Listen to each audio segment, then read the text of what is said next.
Selamat pagi anak-anak. Bagaimana kabarnya hari ini?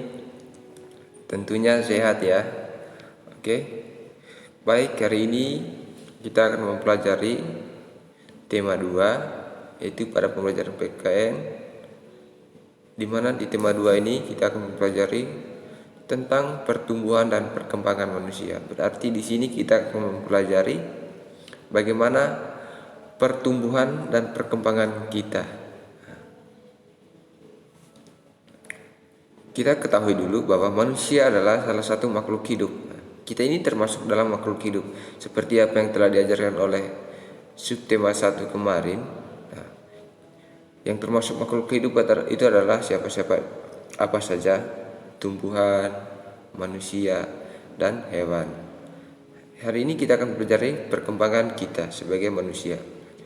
Manusia merupakan makhluk hidup, dan manusia memiliki ciri yang sama dengan makhluk hidup lainnya.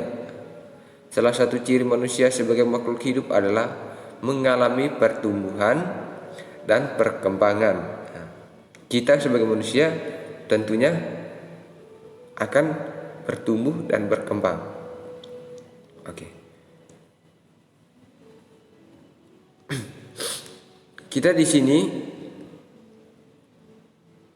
setelah lahir, pertumbuhan manusia bertambah besar dari bayi hingga kita dewasa. Contohnya anak-anak dulu itu mungkin dari bayinya kecil gak bisa jalan. Coba perhatikan gambar yang ini.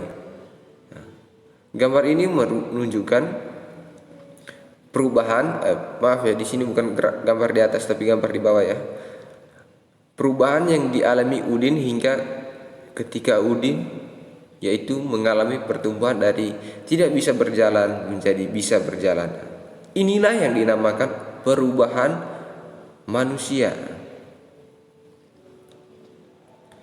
Artinya dari gambar ini kita bisa melihat Udin dari kecil, dari bagaimana baru pertama kali lahir bayi jadi anak-anak sehingga menjadi seorang dewasa. Itu yang dinamakan oleh perubahan. Perubahannya itu dari tidak bisa berjalan sampai bisa berjalan.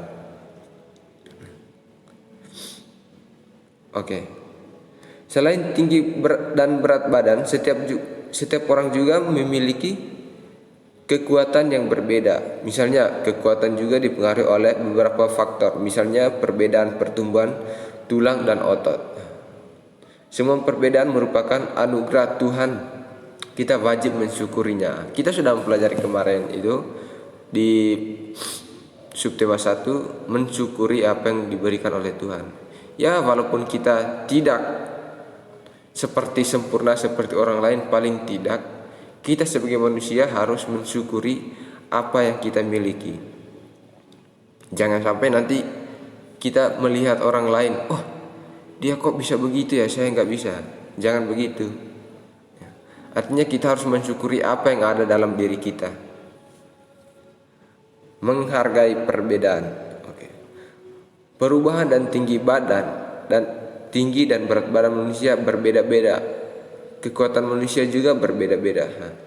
Perubahan tinggi dan berat badan serta kekuatan adalah contoh pertumbuhan dan perkembangan manusia. Seperti yang dijelaskan tadi.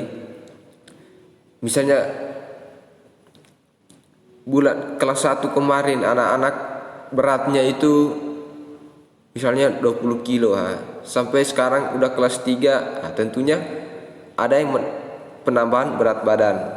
Berarti itu bisa sampai 25, 30. Itu dinamakan oleh perubahan.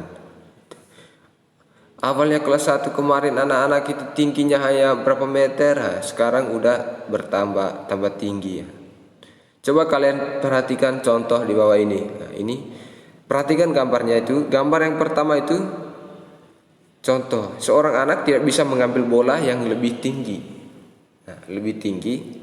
Berarti kamu melihat teman kesulitan mengambil benda di atas tempat yang lebih tinggi. Sikap yang kamu lakukan adalah menolongnya untuk mengambil bendanya. Bukan kamu mengejeknya, oh dia itu tidak tinggi, orangnya pendek. Jangan seperti itu. Tapi kita harus membantunya untuk mengambil. Yang kedua, Perhatikan. Kamu melihat temanmu yang kesulitan mengikuti gerakan tari. Sikap yang kamu lakukan adalah membantunya untuk melatih gerakan tari tersebut. Gitu.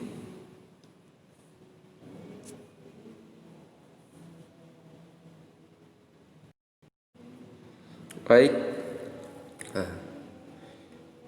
Sikap saling menghormati antara sesama termasuk pengamalan sila Pancasila kedua. Kita sudah mempelajari kemarin kita sudah mempelajari secara umum sikap yang termasuk pengamalan Pancasila sila kedua itu apa saja.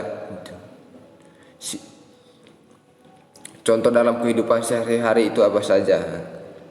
Kita ketahui bahwa lambang sila kedua Pancasila adalah rantai yang berbunyi kemanusiaan yang adil dan beradab. Sila kedua berbunyi kemanusiaan yang adil dan beradab. Simbol kedua Pancasila adalah rantai. Lambang ini menunjukkan bahwa bangsa Indonesia sangat menjunjung tinggi nilai kemanusiaan, saling menghormati, saling menyayangi, dan juga saling memperlakukan manusia sebagaimana mestinya. Saling menghormati, menyayangi teman. Nah, itu adalah pengamalan dari sila Pancasila kedua seperti yang kita sudah jelaskan di pembelajaran sebelumnya kemarin. Yang kedua, coba kamu perhatikan di mana si Udin waktu kecil dia sering sekali naik sepeda berlatihan. Karena sudah rajin berolahraga, kaki Udin menjadi lebih kuat dan badannya lebih tinggi.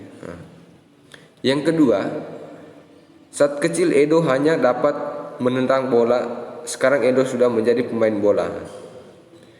Dari kedua contoh di atas, si Udin suka bermain sepeda, sedangkan si Edo suka bermain bola. Meskipun olahraga kesukaan mereka berbeda, tetapi mereka tetap rukun, saling menghargai perbedaan. Nah, disinilah contohnya anak-anak punya teman sebangku, temannya itu suka nari, teman yang sebelahnya suka bermain voli. Jangan mengejek temannya, kamu nggak bisa bermain voli, kamu nggak bisa nari, jangan. Tapi kita saling menghargai perbedaan itu, hidup rukun, karena bakat setiap orang juga berbeda-beda. Oke. Ini contoh yang kedua juga. Siti senang berolahraga lari, Dayu senang berolahraga renang, Lani senang bermain lompat tali. Olahraga mereka berbeda. Walaupun mereka olahraga yang berbeda, namun mereka tetap rukun bermain bersama. Mereka juga saling membantu jika melihat teman yang mengalami kesulitan. Mereka saling menghibur pada saat sedih. Jika ada pekerjaan yang harus dilakukan bersama, mereka selalu bekerja sama. Itu adalah sikap saling menghormati, menyayangi, saling membantu teman. Nah, disinilah kita sebagai manusia, artinya kita bukan hanya bertumbuh dan berkembang saja, tidak memperdulikan orang lain, tidak. Tapi bagaimana kita memperlakukan teman kita, orang-orang di sekitar kita. Jika kita melihat orang sedang sakit, sedang mengalami kesulitan, nah, yang kita lakukan adalah membantunya. Berarti membantu di sini bukan berarti kita harus membantu memberikan uang atau apa, bukan dari uang saja. Tapi misalnya temannya lagi sakit, kita nggak bisa, harus bawa ke rumah sakit, nggak. Menghiburnya juga boleh. Itu adalah salah satu cara membantu teman. Tentunya jika anak-anak setiap harinya berolahraga, misalnya pagi olahraga, sorenya olahraga, bermain, nah, itu kan untuk kesehatan tubuh. Tubuh kita tentunya akan menjadi lelah dan butuh istirahat. Salah satu cara tubuh istirahat adalah dengan tidur.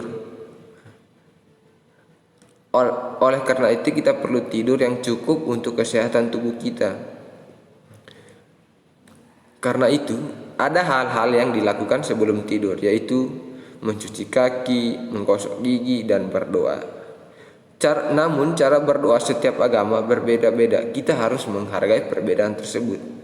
Misalnya ada yang berdoa dengan cara Islam, berdoa dengan cara Kristen, dengan cara Katolik, Hindu, Buddha, dan Konghucu.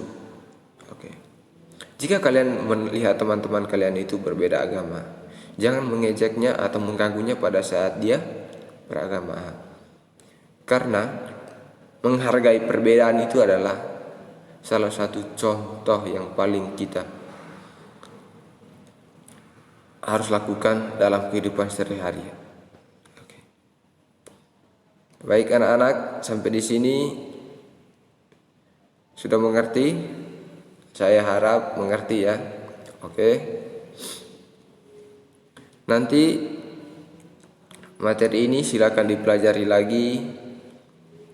Dan bukan silakan dimengerti, tapi bukan hanya untuk dimengerti saja. Nanti harapan Bapak, harapannya adalah apa yang kalian pelajari dari sini bisa menerapkannya dalam kehidupan sehari-hari. Bukan hanya kamu sudah belajar hari ini ya udah, melihat teman yang sedang susah, udah tidak bantu lagi ya. Tidak boleh begitu. Yang diharapkan dari sini adalah ketika kalian sudah memahami ini, berarti kalian sudah mengetahui bahwa saling menolong itu adalah salah satu manfaat dari saya belajar PPKN ini. Berdoa. Baik anak-anak, sampai di sini dulu. Untuk selanjutnya kita bertemu lagi besok di pembelajaran yang lain. Selamat pagi anak-anak. Salam semangat. Semoga pandemi yang ada di muka bumi ini segera berakhir supaya kita bisa bertemu lagi di kelas ini. Selamat pagi.